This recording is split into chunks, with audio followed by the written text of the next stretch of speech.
ধন্যবাদ। দীর্ঘক্ষণ ধরে আমাদের এই পথসভা চলছে। সমর্থন আর্থভৌমিক, যিনি জনপ্রিয় নেতা, যাকে এই অঞ্চলের প্রত্যেকটি মানুষ খুব সুন্দরভাবে ভালোভাবে চেনেন। পার্থভৌমিক এমন একটি মানুষ যিনি সর্বক্ষণ তেনার জীবনটাকে রাজনীতির ক্ষেত্রে বিলীন করে রেখেছেন। তেনাকে সকাল থেকে নিয়ে রাত্রির পর্যন্ত যদি দেখা যায় কোথাও কর্মসূচিতে, তিনি কোথাও না কোথাও রাজনৈতিক কর্মসূচিতেই আছে। এমন একটি মানুষ যিনি সাংস্কৃতিক জগতের সঙ্গে সবসময় নিজেকে জড়িত রাখেন। এমন একটি মানুষ যিনি নাটক থেকে আরম্ভ করে, যাত্রা থেকে আরম্ভ করে, গান বাজনার থেকে আরম্ভ করে সেই সংস্কৃতির সঙ্গে সবসময় নিজেকে জড়িত রাখেন। বাংলার ঐতিহ্য, বাংলা সংস্কৃতিকে বজায় রাখার যে প্রতিশ্রুতি মাননীয় মুখ্যমন্ত্রী আমাদের নেত্রী মমতা বন্দ্যোপাধ্যায় নিয়েছেন, তার যদি কেউ ধরে রাখতে পারেন সেই কথা, সেটা হচ্ছেন পার্থভৌমিক, যিনি আমাদের এই অঞ্চলের অভিভাবক, যিনি এই অঞ্চলে আমাদের নেতৃত্ব দেন, যিনি এই অঞ্চলে আমাদের মার্গদর্শন করান, তিনি হচ্ছেন পার্থভৌমিক। তার পরিচয় এর থেকে বেশি আর কিছু দেব না, কেন আপনারা সবাই জানেন পার্থভৌমিক। আমার মধ্যে ইতিমধ্যেই আমার আগে যিনি বক্তব্য রেখে গেছেন, আমার ভাটপাড়া পৌরসভার পৌরপিতা তথা আমাদের ইলেকশন কমিটির চেয়ারপারসন সোমনাথ তালুকদার মহাশয়, আজকের এই সভা যার নেতৃত্ব হচ্ছেন এবং যিনি সভাপতিত্ব করছেন আমাদের দেবুদা, যে আমাদের এই অঞ্চলের সবাই তাকে চেনেন। আমাদের মধ্যে উপস্থিত আছেন আমার এই অঞ্চলের আর এক যুব নেতা, যাকে এখনও আমরা যুব বলি, অশোক দত্ত মহাশয় আমাদের মধ্যে আছেন। উপস্থিত আছেন আমার পৌরমাতা মিলি দত্ত মহাশয়, উপস্থিত আছেন মমতা, উপস্থিত আছেন সোমা বোস দাস আমার 34 নম্বর ওয়ার্ডের পৌরমাতা, এছাড়া বিপ্লব দা আছে, এছাড়া অনেকেই আছে, কল্পনা দে ছিল, এবং আমাদের সর্বপ্রিয় দীপক লাহিড়ী উনি উপস্থিত আছেন। সর্বোপরি আপনারা সবাই এবং অঞ্চলের যারা নেতৃত্ব দেন, ছাত্র, যুব, মহিলা, মাইনরিটি, ওবিসি যারা আছেন, তাদের সবাইকে আমি ধন্যবাদ জানাই যে আজকের আমাদের এই লোকসভা ইলেকশনের প্রথম পথসভা, যেটা আজকে আমরা এই অঞ্চল থেকে শুরু করলাম, সেটাতে আপনারা সবাই উপস্থিত হয়েছে। আপনারা জানেন একদিকে পার্থভৌমিক, যার পরিচয় আপনাকে দিলাম, রামকৃষ্ণ মিশনের স্টুডেন্ট, বাবা প্রিন্সিপাল ছিলেন, মা স্কুল টিচার ছিলেন, কাকা স্কুল টিচার, বাড়ির প্রত্যেকটি মানুষ যারা হচ্ছেন শিক্ষা জগতের সঙ্গে সম্পর্ক রাখে, সে হচ্ছেন আমাদের পার্থভৌমিক। আমি প্রায় গোটা 25 বছর ধরে তার সাথে জড়িত আছি, সেই ছাত্র জীবন, কলেজ লাইফ থেকে, কিন্তু এখন পর্যন্ত দেখিনি যে পার্থভৌমিক কাউকে জোরে কথা বলেছেন বা কাউকে দুটো রূঢ় কথা বলেছেন। এখন হয়তো বুকে বললেই আধ ঘন্টা বা 10 মিনিটের মধ্যে তাকে আবার টেনে তার কাছে নিয়ে আসে, বলে কি হলো, আমি কি জোরে বলে ফেললাম? তো তার মনোবৃত্তি, তার সংস্কার হচ্ছে এক। আর একদিকে অপরদিকে যে প্রার্থী, যাকে আপনারা খুব ভালোভাবে চেনেন, যে কাউর নয়, যে দিদির নয়, যে মোদির নয়, যে হিন্দুর নয়, যে মুসলমানের নয়, যে কাউর নয়, সে হচ্ছে অর্জুন। কেন? সে এমন একটি স্বার্থপর মানুষ, সে নিজেকে ছাড়া আর কিছুই জানে না। সে তার নিজের রক্ত, তার ভাইকে অস্বীকার করে, তার ভাইপোকে অস্বীকার করে, সেটা হচ্ছে অর্জুন। তাকে কেউ বিশ্বাস করে না, তাকে দিদিও বিশ্বাস করে না, তাকে মোদিও বিশ্বাস করে না, কেউ বিশ্বাস করে না। কেন? সে কাউর নয়। 2001 থেকে যে অঞ্চলে নেতৃত্ব দিয়েছিল তৃণমূল কংগ্রেসের সেই অর্জুন, দীর্ঘদিন ভাটপাড়া পৌরসভার উপরে রাজত্ব করেছিল যে অর্জুন, হঠাৎ এক রাতের মধ্যে টিকিট না পেয়ে 2019-এ তিনি পাল্টি খেয়ে চলে গেলেন বিজেপিতে। হয়তো ঠিকই কথা, সে সময় কেউ বুঝতে পারেনি কেউ জানতে পারেনি, সবটাই তার হাতে ছিল। তাই 2000-এ সাংসদ হয়ে ফিরেছিল, 2019-এ সাংসদ হয়ে ফিরে আমাদের মধ্যে আসে। কিন্তু এই অঞ্চলের সাধারণ মানুষ, যারা ব্যবসায়ী ভাইরা, যারা তৃণমূল কংগ্রেসের পতাকা নিয়ে কাঁধে করে ঘোরে, সেই ভাইরা, সেই মায়েরা, সেই বোনেরা, তাদের অন্যায় কি ছিল সেই 2019 যখন তিনি তৃণমূল কংগ্রেস থেকে পাল্টি খেয়ে বিজেপিতে যায়? তাদের উপরে সে নৃশংস অত্যাচার করেন। তাদের একমাত্র দোষ ছিল তারা তৃণমূল কংগ্রেসের ঝান্ডা নিয়ে ঘুরতো, তারা মমতা বন্দ্যোপাধ্যায়ের কথা বলতো, তারা মমতা বন্দ্যোপাধ্যায় জিন্দাবাদ বলতো। আর সেই অর্জুন 2019-এ আমাদের সেই কর্মীদের উপরে যে অত্যাচার করেছিল তার ভাগী কিন্তু আপনারা হয়েছেন, আপনাদের উপরেও সেই অত্যাচার হয়েছে। এই রথতলা বাজারও কিন্তু সেই সময় মরুভূমির মতন ছিল, তখন কিন্তু দোকানপাট খুলতো না।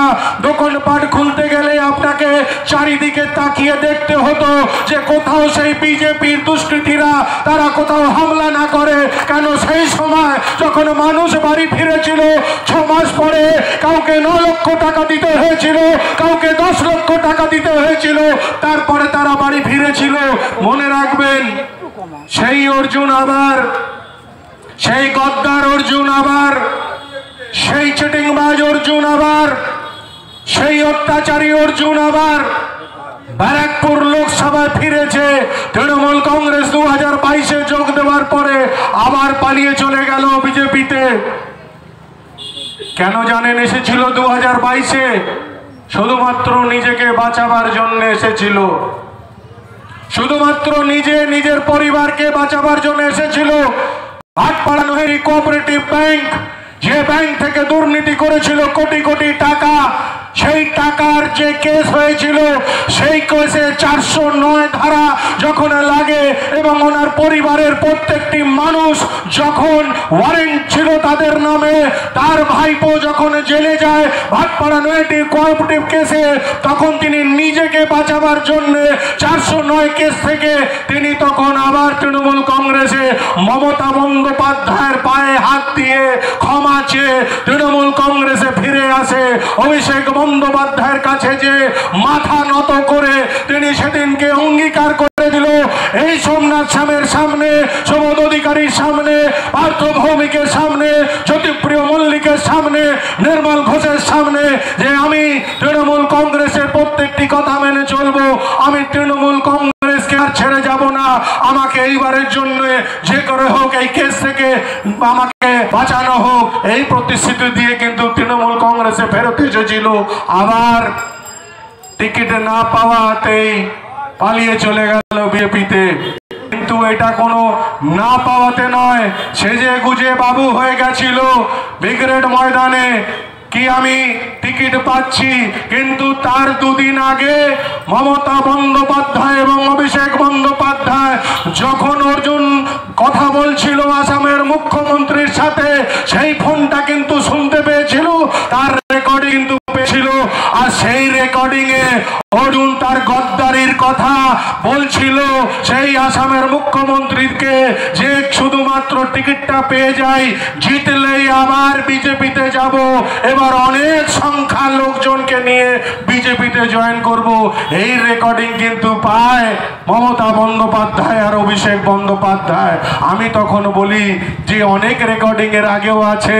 মঙ্গল পাণ্ডে যে বাংলার প্রভারী বিজেপির, তাকেও তিনি একই কথা বলেন, সেই রেকর্ডিং গুলো এই মোবাইলে আছে, কোনোদিন আপনাদের অবশ্যই শোনাবো। যে কথাগুলো অর্জুন গদ্দারি করে সেদিনকে বলেছিল, তৃণমূল কংগ্রেসের ঘরে ফিরে আবার গদ্দারি শুরু করেছিল, সেই কথাগুলো আপনাদের অবশ্যই শোনাবো। একদিকে বলে যে মানুষের জন্য রাজনীতি করতে চায়, কিন্তু কিভাবে? সে কাউর নয়। সে একদিন মুকুল রায়কে বলেছিল স্টেজ থেকে দাঁড়িয়ে যে মুকুল রায় একটা বুথ থেকে জিততে পারবে না, যে গদ্দার হয় সে সবসময় গদ্দারি করে।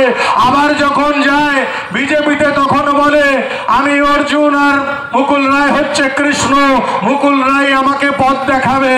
আবার যখন ফিরলো বিজেপিতে, আবার মুকুলদার বাড়িতে গেল, যে বলল যে তুমি আমাকে আশীর্বাদ করো। অপরদিকে বলে যে মুকুল রায় নাকি একটা বুথেও জিততে পারবে না। এই লোকটার ক্যারেক্টার দেখুন, গিরগিটি রং পাল্টায়, তারও একটু সময় লাগে, লেকিন অর্জুনের মতন লোকের কোনো রং লাগে না, সে সময় সময় কথায় কথায় পাল্টে যায়। কারণ তার কাজ এবং উদ্দেশ্য একটাই, সে নিজেকে চেনে, নিজেকে বাঁচাতে চায়, নিজেকে প্রতিষ্ঠিত করতে চায়, তার পরিবারকে প্রতিষ্ঠিত করতে চায়। সে সাধারণ মানুষের জন্য কোনো কাজ করে না। আপনি বলুন তো, 5 বছর সাংসদ, আপনি বলুন ওনার তহবিলের টাকা কোথায় খরচা হয়েছে? কোনো সাধারণ মানুষের কোনো উপকারে তার তহবিলের টাকা কোথায় লেগেছে? ভাটপাড়া পৌরসভার 2010 থেকে নিয়ে 19 পর্যন্ত সেনি পৌরপিতা ছিলেন, সেই মিউনিসিপ্যালিটিটাকে চালাতো। কোথাও একটা স্টেডিয়াম তৈরি হয়নি, কোথাও একটা সুইমিং পুল তৈরি হয়নি, কোথাও একটা লাইব্রেরি তৈরি হয়নি, শুধুমাত্র একটা রাস্তাকে 4 বার তৈরি করে তার থেকে টাকা খেয়েছেন। এছাড়া কিন্তু অর্জুন সিং আর কোনো কাজ ভাটপাড়া পৌরসভায় করেনি। কোটি কোটি টাকার নয় করেছে, সেখান থেকে 400 কোটি টাকা নিয়ে গেছে, তাছাড়া কিন্তু কিছু করেনি। নিজের জামাইকে কোটি কোটি টাকা তিনি দিয়েছেন। আর একটা কাজ করেছেন, আর একটা কাজ করেছেন, তৃণমূল কংগ্রেসের কর্মীদের খুন করিয়েছেন। তৃণমূল কংগ্রেসের যে শেষ আমাদের যে ছেলেটি খুন হলো, বিকি যাদব, আপনারা জানেন তার খুনের মামলায় এখন তার ভাইপো কিন্তু গ্রেফতার হয়ে জেলে রয়েছে। প্রথম দিনে বললেন যে আর ভাইপো পাপ্পু নয়, তারপরে বললেন আমার ভাইপো, কিন্তু সে খুনের সঙ্গে জড়িত নয়। পরে দেখা গেল তার কিন্তু বেল হচ্ছে না। তার একটাই কারণ যে সে খুনের সঙ্গে জড়িত আছে এবং তার প্রমাণ আছে। তৃণমূল কংগ্রেস করার অপরাধ, বাইরের থেকে ভাড়াটে খুনি নিয়ে এসে খুন করে। তৃণমূল কংগ্রেসের করার অপরাধ ছিল যে বিকাশ বোসকে খুন করিয়েছিল। তৃণমূল কংগ্রেস করার অপরাধ গোপাল ভট্টাচার্যকে খুন করিয়েছিল ইছাপুরের। তৃণমূল কংগ্রেস করার অপরাধ যে আজকে বিকি যাদব খুন হলো।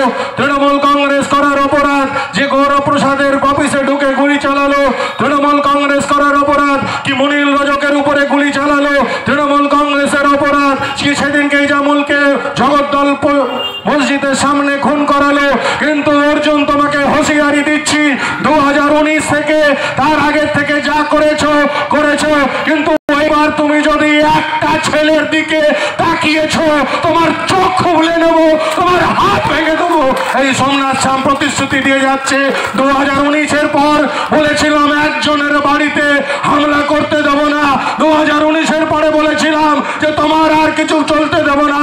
আজ 2024 এই মঞ্চের থেকে লোকসভা ইলেকশনের আগে বলে গেলাম, তৃণমূল কংগ্রেসের দিকে তাকাবার আগে 4 বার চিন্তা করবে।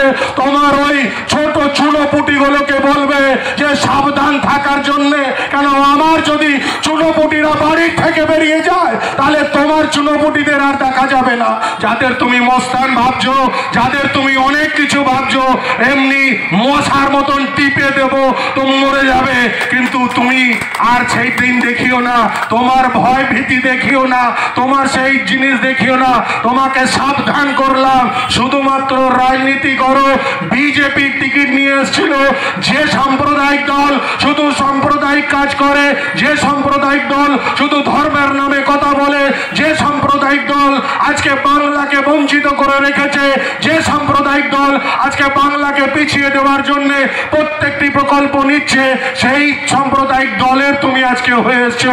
তাই এইখানকার সাধারণ মানুষকে বলবো, যদি 18টা সিট পাওয়ার পরে সেই অত্যাচার বাংলার বুকে হয়, যদি 18টা সিট পাওয়ার পরে যদি বাংলারতে এই বঞ্চনা হয়, যদি ঘর বাড়ির টাকা বন্ধ করা হয়, 100 দিনের টাকা বন্ধ করে দেওয়া হয়, রাস্তাঘাটের টাকা বন্ধ করে দেওয়া হয়, মিড ডে মিলের টাকা বন্ধ করে দেওয়া হয়, তাহলে যদি এইবার কোনো বেশি সিট পায়, তাহলে বাংলা কিন্তু অনেকভাবে বঞ্চিত হবে। বাংলার বাঙালি কিন্তু বঞ্চিত হবে। বাংলার বাঙালির অর্থে মমতা বন্দ্যোপাধ্যায় বলেন যে বাংলায় যারা বসবাস করেন, বাংলায় যারা বিভিন্ন প্রান্ত থেকে এসে বাংলায় রয়েছেন, যারা চাকরি করেন, যারা এখানে পড়াশুনো করেন, তারা হচ্ছে আসল বাঙালি। সেই বাঙালি সম্প্রদায়কে যদি আজকে পিছিয়ে দেওয়ার কোনো রকম চেষ্টা বিজেপি করে, আর তার যদি সাথ দেয় এই অর্জুন, তাহলে কিন্তু এবার ওকে বুঝে নেওয়া হবে ইঞ্চি ইঞ্চিতে, কোথাও জায়গা দেওয়া হবে না।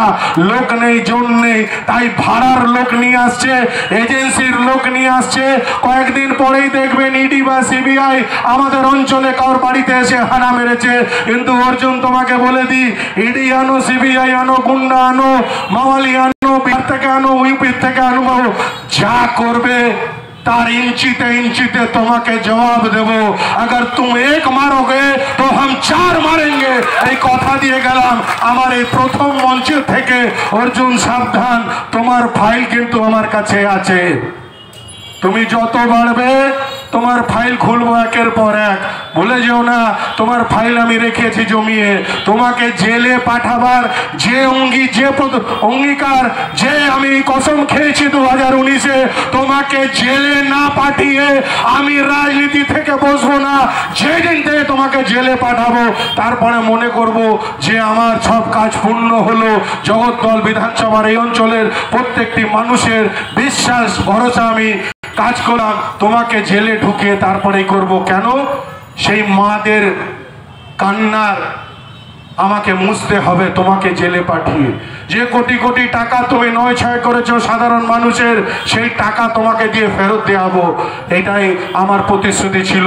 এই কথা আমি আগেও বলেছি।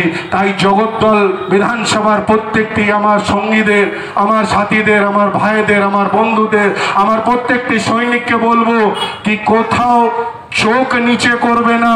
যদি কেউ চোখ দেখায় তাহলে চোখ রাঙিয়ে দেখাবে, বাদ বাকিটা আমি বুঝে নেব। এই কথা বলে আমি আমার বক্তব্য শেষ করলাম।